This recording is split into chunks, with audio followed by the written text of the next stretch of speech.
You are listening to the East Texas Banner right here at easttexasbanner.com.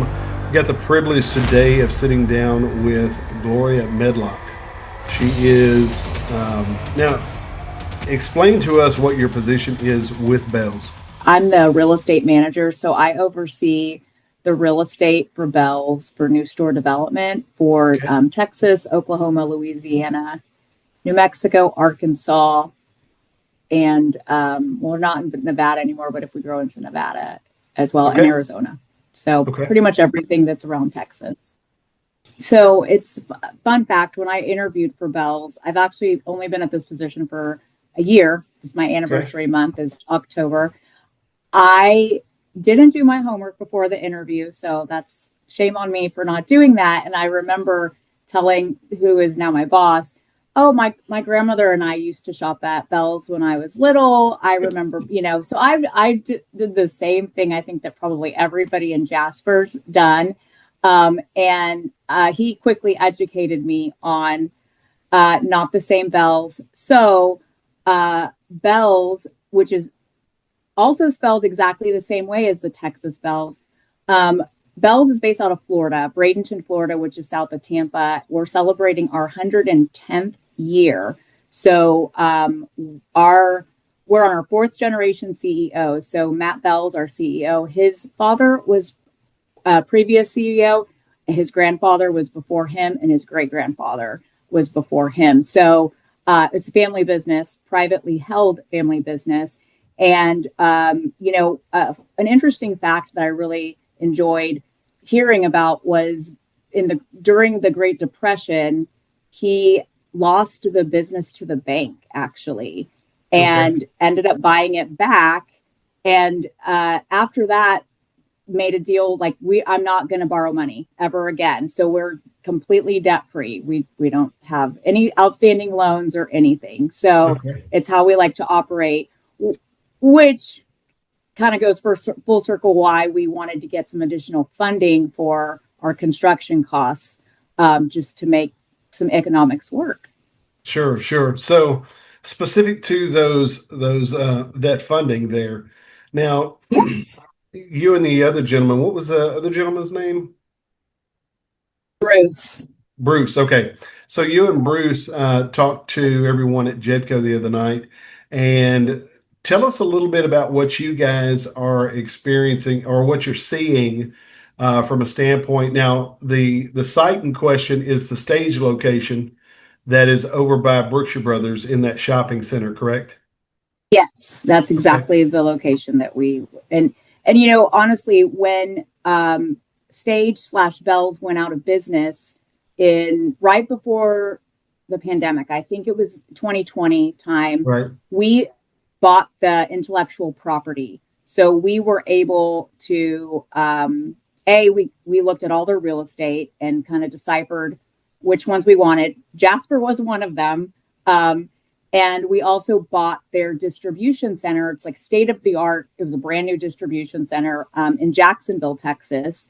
So we bought that. And, we really wanted to focus on our commitment to growing our Texas base generally. So in 1 year, we opened 52 stores, and it, just grew very quickly in Texas.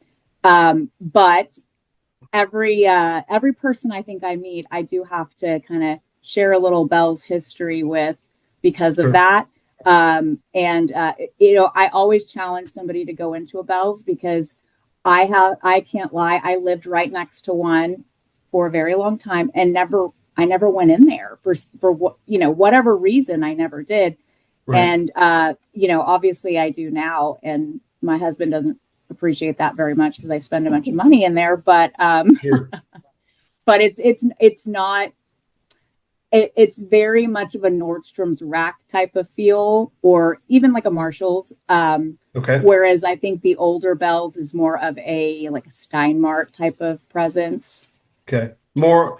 So would you say the Texas-based Bells is more of a clothing type of thing?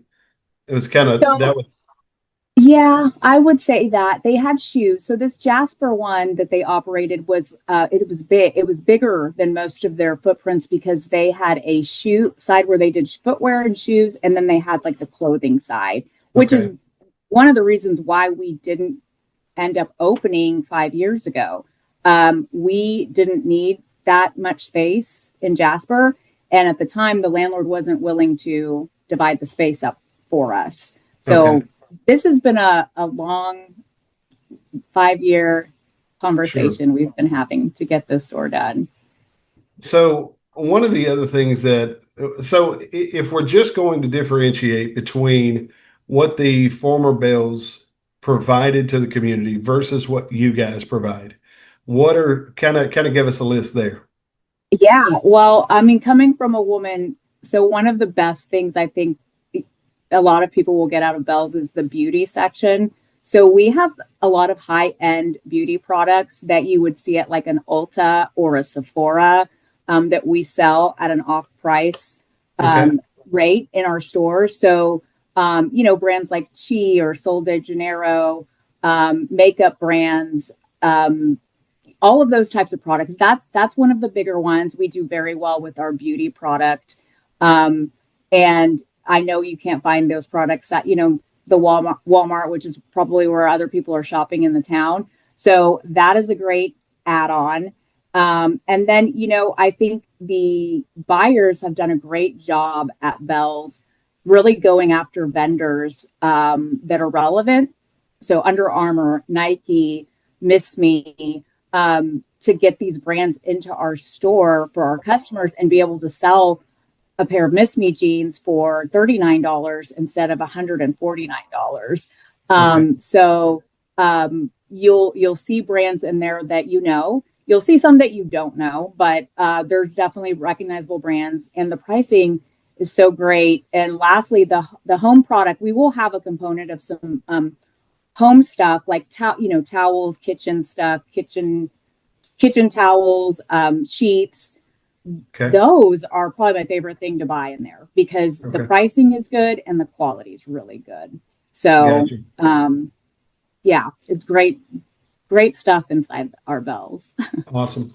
So one of the things that you guys referenced at the JEDCO meeting was that it's Bell's intention that if everything moves forward, then Shoe Show would be bringing their shoe department as well alongside you guys. Is that still kind of is that the game plan?